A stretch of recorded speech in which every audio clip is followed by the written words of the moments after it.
It's cold out there. Even the doorknob's cold. But it's warm here in the shop, and we've got a lot going on. Our primary focus is mortise and tenon joints, and we make the tenons in two different ways. We also get some assembly, and we revisit that incident that kind of changed a lot of things here in the shop. So come on over here, let me show you what we got going on.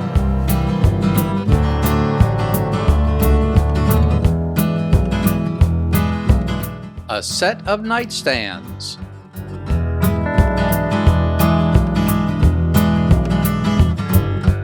Side panel assembly.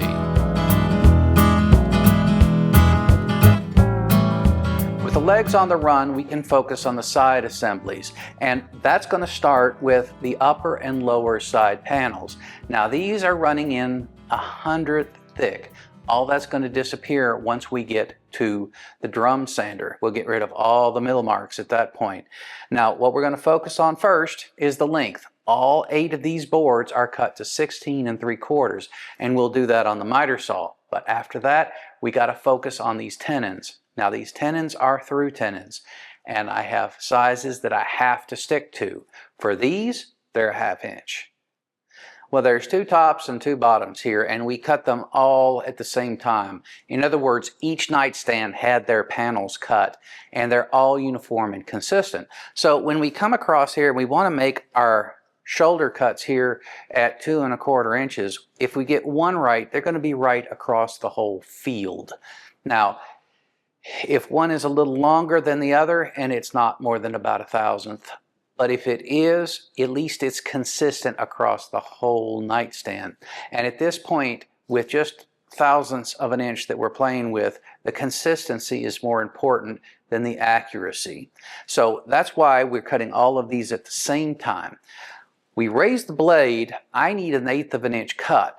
That's at the cheek plates, not at the shoulders. The shoulders can afford to be a little bit less, and they will be. We want to cut in a little deeper on the shoulders so that we make the cheek cuts. We don't have to raise all the way up to the shoulder, possibly damaging it. So I've got my saw set here. I'm going to start making some test cuts. I have already looked at my mark right here, and I'm coming in just right. 3. I spent a good bit of time dialing this jig in, including building this sacrificial fence here. Now, my cheek cuts, and that's what we're dialing in on, are 1/8 of an inch, which is the thickness of the blade. But we need the fence because in dialing it in, we lose the piece if we don't. So I have started out by cutting into the fence and then moving the fence this way into the blade until we get 1/4 of an inch. And that 1/4 of an inch gives me a 1/2 inch tenon right here. This is important because if it's any less than 1/2 an inch, it's going to be sloppy in the mortise. The mortise will be defined by the bit, which is a 1/2 an inch. So we have to hit that target. I would rather it be a little tight than otherwise. I can always sand it back a bit in places to get it to go. And the glue will provide some measure of lubrication as it slides in. So right now we're set up for cheek cuts. All of our pieces are set up for the same cheek cut. So let's gang up and get them all done at one time. That works great for the cheek cuts, but we've got to do the shoulders as well. I have an auxiliary fence on my miter gauge and a stop set up so that we hit the right mark each time. The bottom shelf gets a shoulder cut too, and now you can see exactly why that auxiliary fence is so important. Well, we're going to start looking at the spindles now, and they are only 1/2 inch by 1/2 inch square, 14 3/4 inches long.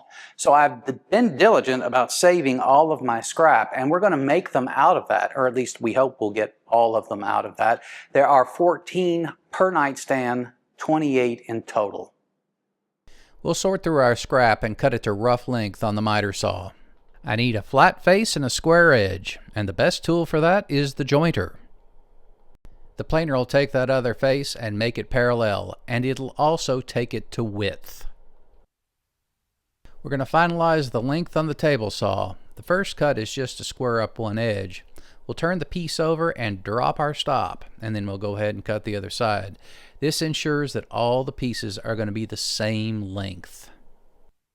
I've changed out my blade for the dado stack, and I have resent the stop on my miter fence.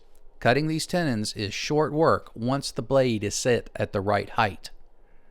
When I do a complex joint, I like to start out with the complex aspects and move to the simple. Simple is usually easier to adjust. The complex aspects of this particular joint is the fact that I have a mortise going from here to here, 10 inches long, and it's only a 1/4 inch wide.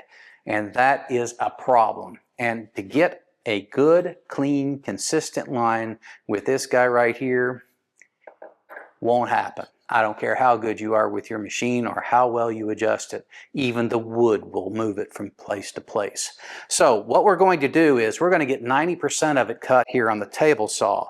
And you can probably already see what I'm getting ready to do. I've got a block here. It's going to start here and I'm going to move up that way. That gives me my length. At least on this side, it gives me my length. The fence puts it where it should be right there. So you already know that once I get it in place and my stops are there, I have to raise the blade up through the wood. So when I make my mark right up here, I have another mark right here that's going to tell me that the blade has come up high enough. That also means that this side is cut to length, this side is not. We'll clean up the ends with our mortising bit, but it will be small. In addition to that, I can make this side the inside, and all this will be covered up with the shelf that goes through it. And this side will be as clean as a button. Well, it's time to clean up these mortises, and I am at my hollow chisel mortising station. I've set it up such that this bit right here, this is the chisel. It's a square chisel with a hole in the middle and a drill bit that goes down through the center. The drill bit does most of the work and the chisel cleans it up and squares it up. So this flat right here has to be even or parallel with this flat, and we've already done that. Additionally, I have the depth set such that we really are just lined out with this existing mortise that we made with the table saw. Finally, I have a stop right here that allows me to push the piece forward, and it puts me 1 1/8 away from this edge and that shoulder. So with these dimensions set, I think we're ready to go. We're starting to look at the mortises in the top to receive the spindles. So when we do that, we need to start to consider the top stretcher. Now, there's a couple of things to look at. Right now, it is a pretty uniform piece. I can turn it any way I want to. This is locked into place. So I'll look at the grain pattern on these. I'll choose which one I want left or right, and then I'll choose the top and the bottom and front and back. But when I do that, I'll mark it, and I'll mark it with a Sharpie so that we don't lose track. 3. Well, this configuration may not be what you expected. The fact of the matter is, I could not get the top rails in my machine. There just wasn't enough clearance between the base and the bit. So what I've done is I've taken the base, I've turned it 180 degrees, and I have mounted it to my tabletop with a pretty good sized bolt. Also, I have put an auxiliary base underneath so that I have enough room to get this in place. Now, ordinarily, I would need to clamp it to this fence, but right now, since I've got so much distance and so much room, I feel more comfortable with the clamp there, and it's a quick clamp. Also, I do have a stop over here on my auxiliary base, and I'll be using that to make sure that I get good accurate drills each time. Orientation is important, and these bottom stretchers, they have a top and a bottom. We can't get this wrong. So check and double check and make sure that you're drilling from the right side. The mortises for the back panel and front stretchers are relatively shallow. We'll use the dado stack instead of the tenoning jig. It is a much quicker setup. A quick blade adjustment and I'm ready to do the shoulder cuts with the same setup. My legs are all cured up and everything looks really good. I have taken the time to cut the tops of them off because I have marked where they go. Having looked at the grain patterns, I've picked out the best sides that we're going to see the most of. But now it's time to cut them to length.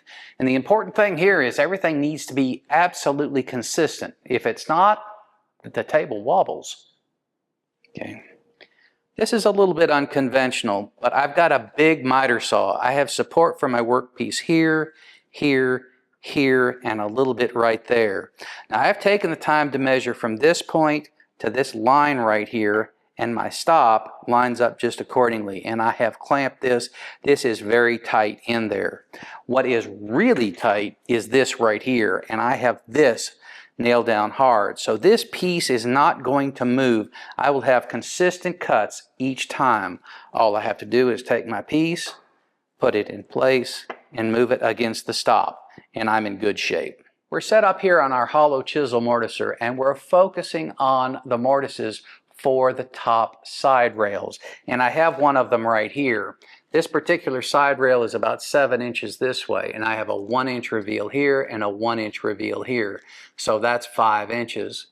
I've got a 1/2 inch right here. Now this 1/2 inch defines my bit right there. So that's a 1/2 inch hollow chisel bit in my machine. I have a 2-inch leg right here, so that kind of tells you I need 3/4 of an inch on each side if I want to be centered, and I do. So that gives you a little bit of an idea of the overall setup here, but there's a lot more going on. First off, I have a sacrificial base right here. It's a through tenon, so I don't want to mar up the base of my machine. Second, and this is actually quite important, I have a support over here that keeps this leg stable. That way I'm not trying to fight it to make sure it stays level on the platform. And that in itself will just make your life an awful lot simpler. Now, the orientation of the leg is extremely important. I will always have the outside face against this fence. That means that I have to flip over the sister leg and come at it from the other side. But I'm comfortable with making the measure at 1 inch away from this bit. I can do that relatively easily, and I can be pretty accurate with that. This fence right here never moves, so that helps eliminate a lot of cumulative error. Finally, I am drilling from the top face, the exposed face, down through, and that means that this bit will always line up right. That'll give me a good clean face against this tenon right here at all times. If the bit should wander this way, that way, or any of the others, it is going to be hidden by the shoulder, and that will help eliminate you. If there is an error, you just won't see it. Every drill bit drills more true with material on all 4 sides. So drill the first and last holes first and fill in the field after that. Well, after I completed the mortises for the top side rail, I went ahead and did the same type mortise for the bottom side rail, and those are pretty much the same. They're just a little smaller. Also off camera, I did the mortises for the 2 front rails on the top and bottom of the drawer, and on the back leg, there's the mortise for the side panel. Those are 1/4 inch. Now what else I've done is I went to the table saw and pulled out my dado stack, and I made a 1/4 of an inch groove in the center of the leg. That is really the mortise for the corbels, so that's where we're going now. Well, the corbels aren't structural and they sit on the outside of the leg. I do want them in the right place and centered and all those great things, but at the end of the day, if one of them's a little off from the other, it's not going to make that much difference. We'll get them right. Don't worry about that. But I'm really looking for grain pattern. I want something that's pretty. And wood that is distressed often has the best grain. Now, I don't want to put this through a table saw. If something breaks up while it's under the blade, that's a problem. But it's not a problem if you go ahead and get rid of the problem first.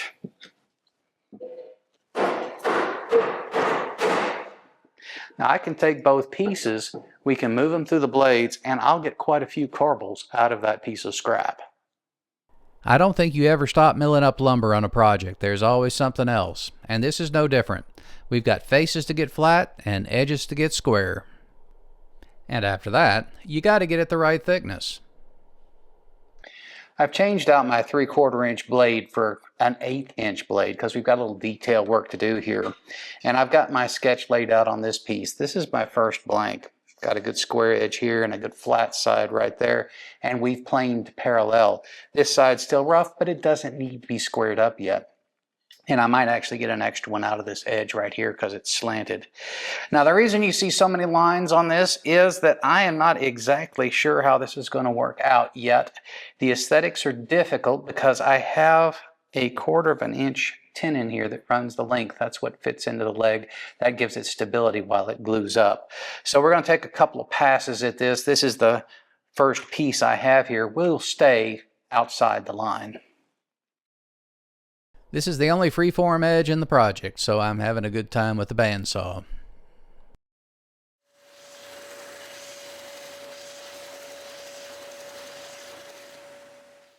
I'm going to smooth out all the rough edges, get the shape where I want it. This is going to be the template. I'm going to use this to draw the line on the other pieces.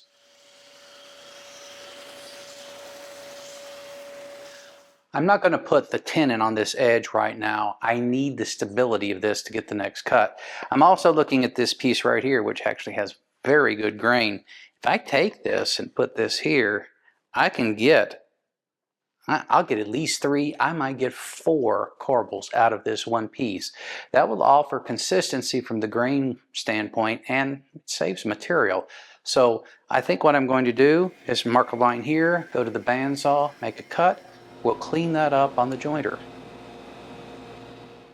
We're focusing in on the tenon for the corbels. I've got the dado stack in the saw with the sacrificial fence, and this is kind of a tricky cut.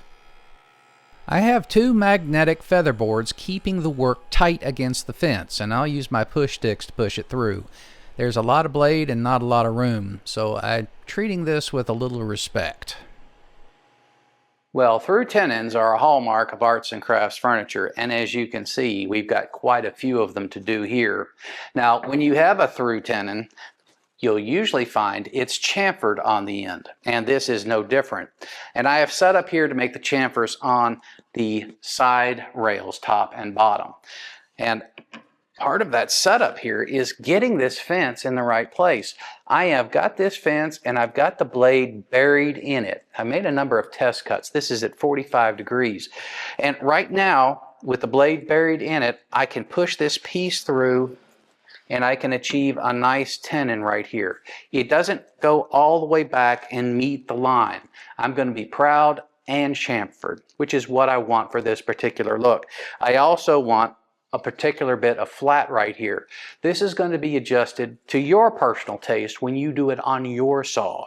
Now, one note about the cut. If the objective is to pass straight through, now did you see that? I moved up. If you do this or this, you don't damage the cut on this particular cut because the blade is buried in the fence and you don't have anything on the other side of the blade. There's no chance of kickback. So when you make these, I would suggest you take a couple of passes to make sure you get it just right. At least 2. The second one, if it's done right, will actually burnish the cut and get rid of mill marks. So we've got a lot of these to do. I think it's time to get started. The shoulders on this tenon are all the same size, so we can take this setup and do all 4 chamfers. That's not always the case. If your shoulders are thinner on top and bottom than they are from side to side, you will have to change this setup accordingly. There is another option to put a chamfer on these tenons, and that's to use a belt sander. I have my miter gauge set up at 45 degrees and I just push the work into it. Now I have done all my chamfers with the exception of these on the table saw, and I like the table saw better for the longs. I don't have a long belt sander here. It's relatively small, and I don't have as good a flat as I would if I'd had a long belt on it. So I don't think that that is the tool to approach for the long sides. But for the shorts, I think it works great. And I don't have a lot of blade exposed on this. I think it's also a safer way to do it.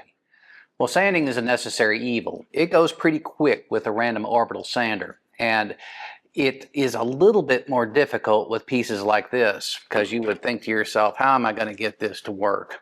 Well, I put a little jig together right here, and it is just very temporary, but it allows me to go through the grits. I can start at 120 and get through 220 on this with a simple sanding plane.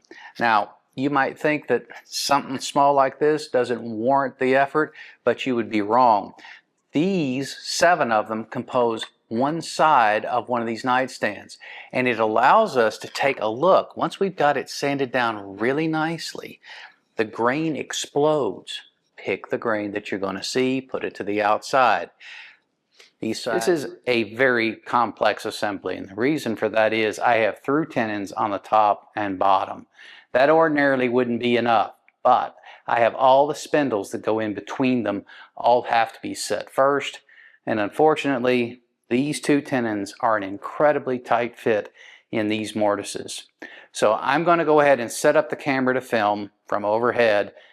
We'll see how it goes. Hopefully I'll have one that I can show you. 3. I have my panel pre-assembled here in a set of bar clamps. With a good arts and crafts joint, especially a through tenon, you don't need that much in the way of clamping pressure. If you just get it sucked in good and tight, this joint right here will make sure everything comes out fine. Now I also have my side slats right here. These are marked. I want to be able to see this marking when I put this together. This is actually the inside, so the mark, we sand it off with a little sandpaper and we're fine. Now I have selected each one of these in both position and grain pattern to make sure we see the best of both. So let me get a little glue set up and we'll put this thing together. Well, here's where it happened. The gist of the matter is the tenons were too tight and were fighting me on the mortise. And I worked this pretty hard, and my glue was starting to set up. I could not get this to go. Well, you see the clamp there on the bottom. I push it over and there it is. Unfortunately, the camera is lost, and as I speak to this, I have not taken it into a shop to see if it can be salvaged. But neither here nor there. You'll see that there's a lot of changes in the shop, not just from a filming standpoint, but from an organizational one. And if you pay attention to this video, you will see some of those from this point going forward, and the next episodes, it'll be quite clear that there's been some changes. I also make reference to this in one of my shorts. Tune in, you'll like it. So with all that said, let's fast forward this, and you can see how one of these is supposed to go together. The spindles are first, and they are the most tedious. Take your time, get your glue all in the slots, and then just try to slowly get them into place. Once that's done, there's a huge sigh of relief. Paint your tenons with glue, but keep in mind the end of those are going to be proud, and you do not want to be taking glue off that little joint as it comes through. Most of it will push through, but if you get glue on the very ends of those, you'll be fighting it for the rest of the job. As you can see, things are going together quite a bit differently, and this is how it should be. They could have been tighter, but after my last episode, I was happy enough. It doesn't take many clamps with this type of an arrangement. The tenons are so long and so square, it'll square it up for you. 3 clamps are really all you need. Well, that about wraps it up for this episode. We've gotten a lot done. We have assembled our panels. We built these legs with Quarter Sawn White Oak on 4 sides. All these slats are in place. Everything looks great. We've got 3 other panels in the back and the clamps. They're gluing up. Now, next episode, I'm hoping to finish assembly, at least on the nightstands. Drawers, I'd like to get those in too. We'll see how that goes. After that, we've got finish, and the finish is going to be very interesting. A fumed finish, something that you don't see very often. So, if you found this interesting, come on back. I hope to see you next time in Roby's workshop.